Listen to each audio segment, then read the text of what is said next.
What is up, my lovely people in Blue Tablet land? So for today's video, guys, I'm going to be drawing you all the one and only Mr. Chucky of Child's Play. So if that's something you guys are interested in and would like to follow along, stick around and let's get started. So as always, I'm going to start out by drawing his eyes, which is I think his most iconic and most creepy and whatever you want to call it, horror, mystifying and attribute of him. The eyes, I mean, especially when in the first part when he's like all burnt up and charred and you only have his blue eyes showing through that that burnt up body that's all charred and black. I mean, gosh, that is creepy as hell. So I remember that as the first scene that was really freaky in the first part. And then, as the movie progresses, or at least when it started, I mean, you kind of look along and try to wonder what's going to happen at any time in the movie. You kind of get the gist, but it always keeps you guessing as to, where is he going to end up and what's he going to do next and who's he going to be, or who's going to be his next victim. So I think that's definitely what makes Chucky and the character of Child's Play so tantalizing, so horrifying, and I think he'll always be known as the most creepiest doll out there. I mean, I'm sure, yes, Annabelle kind of came down the pipeline maybe a few years later, well, a lot of years later, but I think when it comes to creepiness and dolls and doing things that dolls would normally you would not expect dolls to do, I think, yes, Chucky has definitely won the award for that. So as I kept doing his line art throughout the day, I had my laptop opened up and was looking through Google and many images on Pinterest to see which would be the most iconic pose to capture of Chucky. And there are so many out there. I mean, it's his usual pose is the one where he holds the knife and is kind of ready to get down to action. And then you have one where he's kind of falling into that blade or those blades, I guess, in part 3. And then we have the one where he's all kind of chopped up and mangled up, and then he's kind of put back together, and he has all these stitches and rivets. So that's kind of what I wanted to incorporate, all the special characteristics that make him him. I wanted to incorporate into this illustration. So, I mean, if you look back at the character from the very beginning up until how far the movie has progressed, it's amazing to see how many ways the characters actually change, Like initially, it was just like a regular doll. And then, the doll obviously gets possessed by this lake show strangler. And then eventually he gets burnt, obviously, in the first part. So he kind of gets chucked. And trying to remember what exactly happened as it leads into the second part of the movie where he's kind of reincarnated or brought back to life after the whole traumatic first sequel of the movie. I think the whole the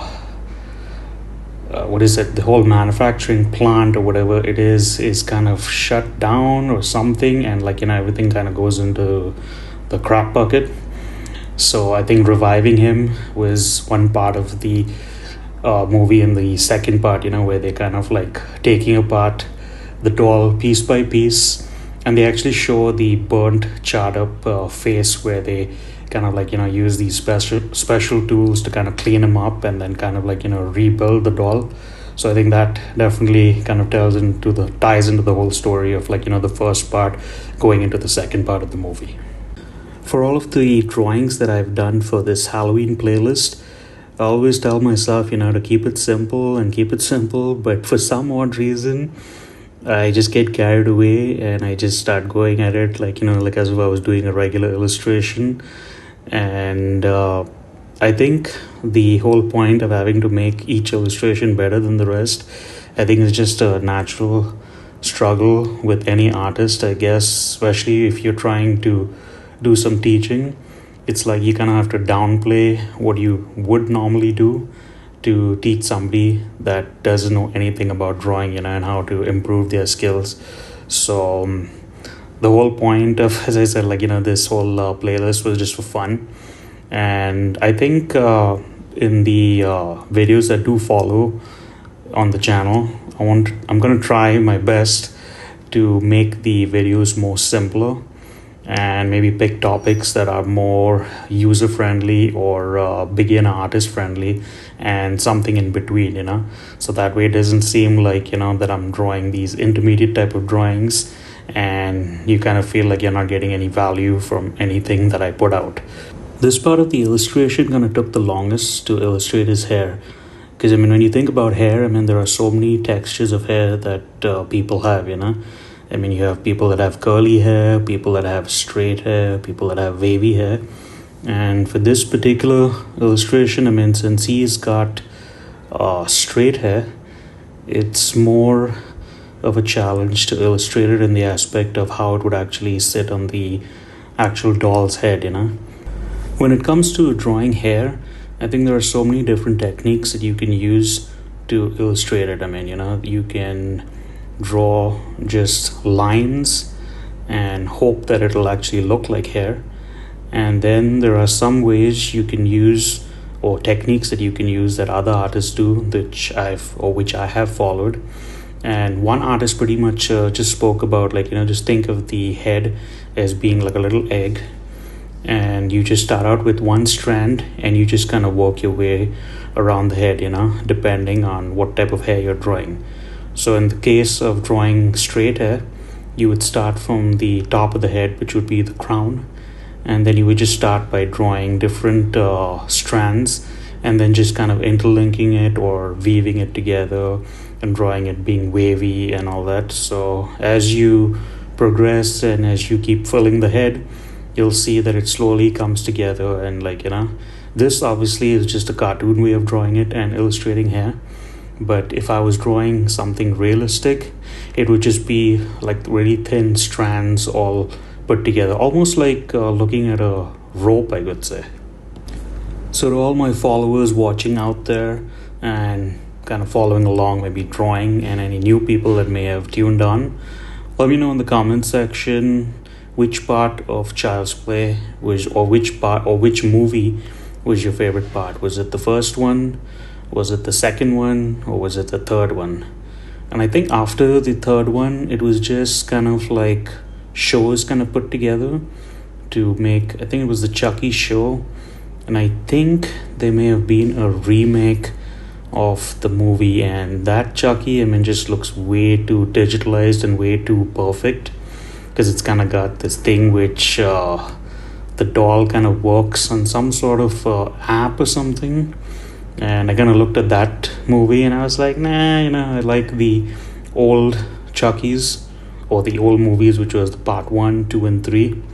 But let me know, as I said, in the comment section below, which one you guys liked, and what is it that you all liked about the favorite one that you all did like. And I know I've said liked a whole lot of times in the video already. I know I've probably already said this on the channel on my other videos, but it just amazes me how long the line art process actually takes for these illustrations. It's like, my plan is to get the illustration done within 15 to 20 minutes or lesser.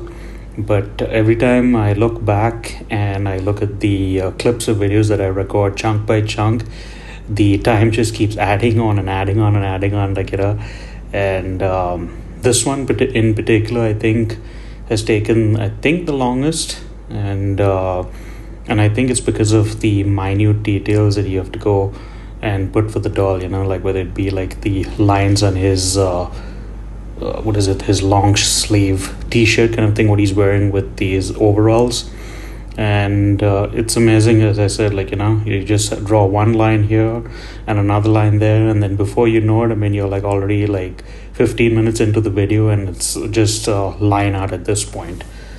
As I said, maybe for the illustrations that are going to follow for the rest of the playlist, I'm going to try to see if I can make it a little bit more simplified, and that way, the video will not be way too long.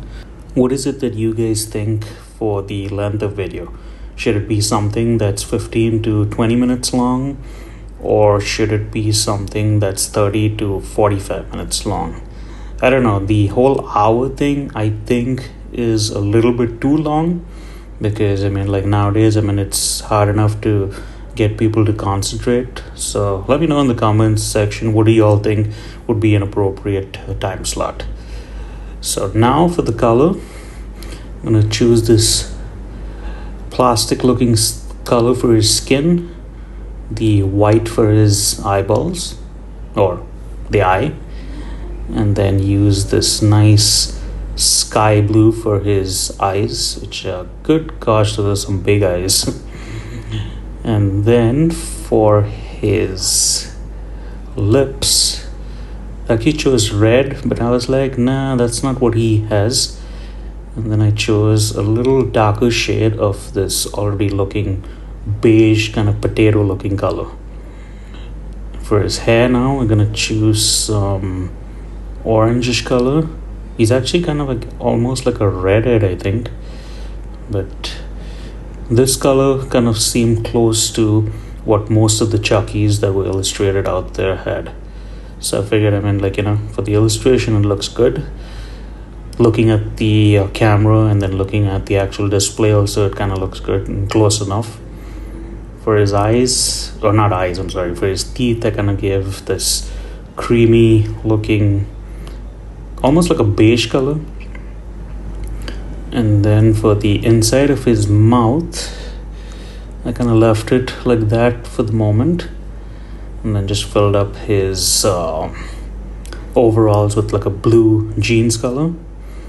And then his long t-shirt, I chose these pinkish red colors because it's kind of like a striped t-shirt. And then I used some green, maybe a little bit darker shade of green.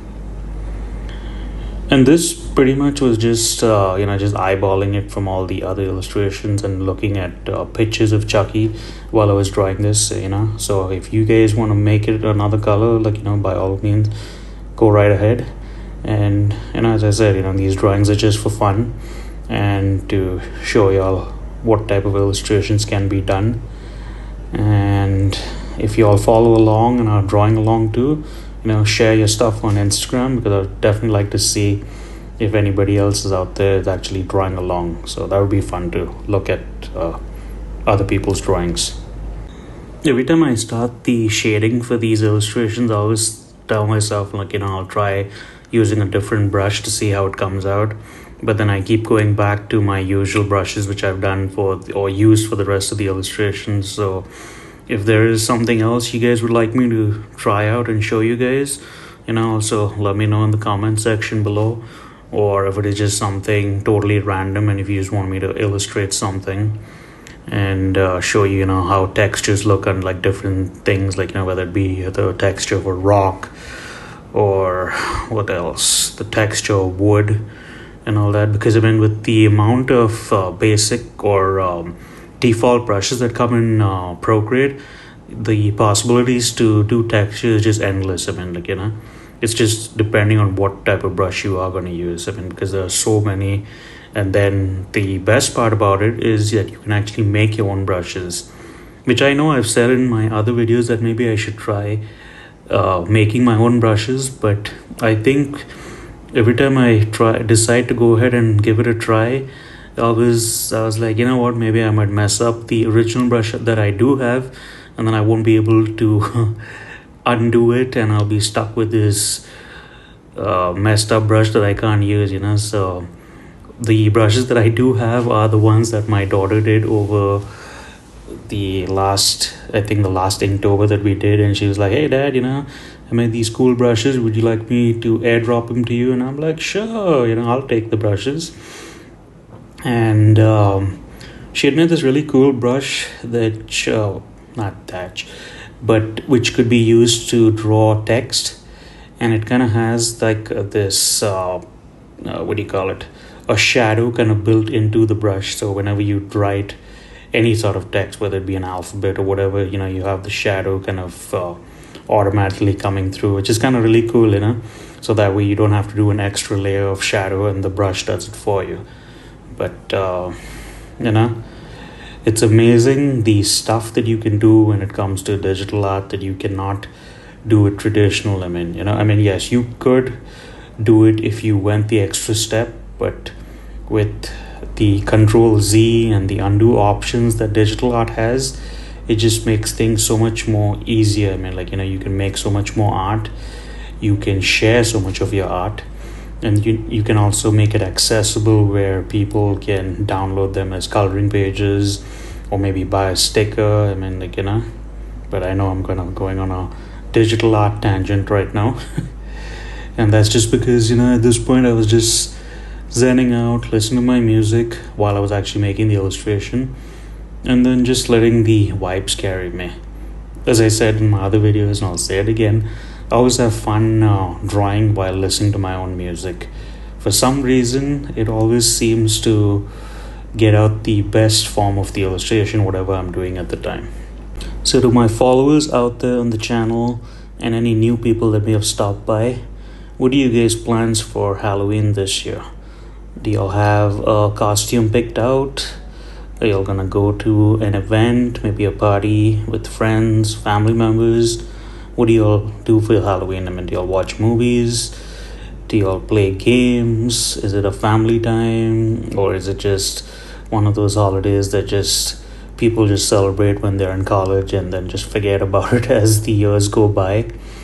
I'm just kind of curious to know, because I think I may have probably already mentioned this in my other videos. I don't know why I can never speak when I'm trying to do this voiceovers.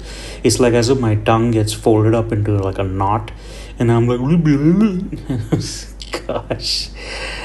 Do I have, again, don't know if you guys have that happen to you.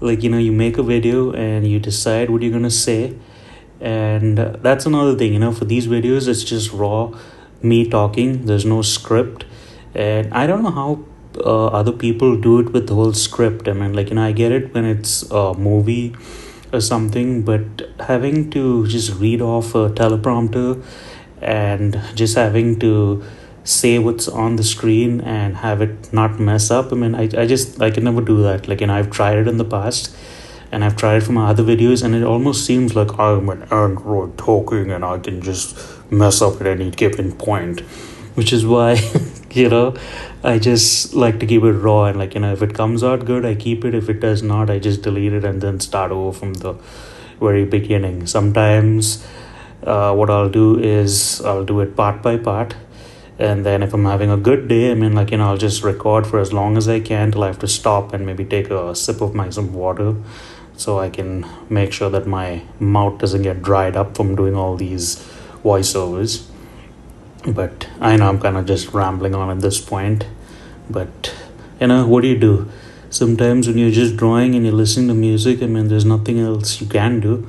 So you kind of just make up the conversation as you see the art coming together, which is what I'm doing right now. But the shading, as I said, in my other videos, is definitely the fun part of the whole illustration, because it really takes an image that's flat and then almost makes it pop, as if if you were giving it life, so it could kind of come off the screen or look 3D in nature. Which I think, if I remember correctly, I think Procreate has got some sort of a 3D option built into the program, which I've never used ever since it was launched.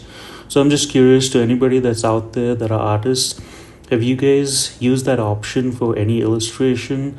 And how exactly does it work? Do you just import an image and then does it just randomly change it into a 3D object? Or do you just start from scratch and just kind of draw on this image to make it look 3D? I'm just curious. If anybody out there has done it, comment below and let me know what it takes, and was it helpful? Was it useful? Just to find out information for myself, I guess. For the highlights now here, for the eyes, I didn't do anything special. All I did was select white as the color option, and then I used the clipping mask and turn that down, and then I turned down the opacity to about 80 originally, but then 80 was kind of way too bright, so I kind of took it down even more further to about 70, and I think it kind of looks nice. It's a subtle glow to the illustration, and most of his face is kind of plastic, so it kind of has like that what is it, the Gaussian kind of blur kind of glow to his face, I guess, if that makes any sense. For the highlights on this coverall, what I'm doing over here, I kind of just gave it a hint of what I think it would kind of look like in a cartoony version. But if this was something realistic, I think the glow would have been a little bit more subtle, and it would have kind of been more of a airbrush, kind of a blended kind of a view. So because I was just doing this illustration, as I said, just for fun, I just kind of kept it looking kind of like almost like that Marvel kind of theme kind of illustration, where it's like these high gloss looking highlights for the actual character. Like if you think of like, what is it, the Hulk, and what other characters of Marvel? I'm kind of drawing a blank over here right now. But yeah, I mean, like, as I said, the highlights again is something that you can just do it as a trial and error and see if you like something and if you don't. And as I said, there's no correct way to do highlights, and there's no the only way to do a highlight. I mean, if you do something and you like it, by all means go right ahead and do it. And if you learn something new, that's another thing you can add to your list or your virtual list of art skills. But all in all, I think Mr. Chucky is coming along. And what else? I don't think I have anything else more to tell you guys other than just enjoy me doing this drawing for you guys and the highlights, and kind of wind down the video. And oh yeah, for this part, like the hair obviously has some highlights to it, so I figured I'd show that, so it has like a shine factor. But yeah, this has definitely been a nice interesting illustration for Halloween. Good old Mr. Chucky. And I would like to say thank you to all my followers and new people that have come on, and I will see you guys in the next video. Take care of yourselves. Bye for now.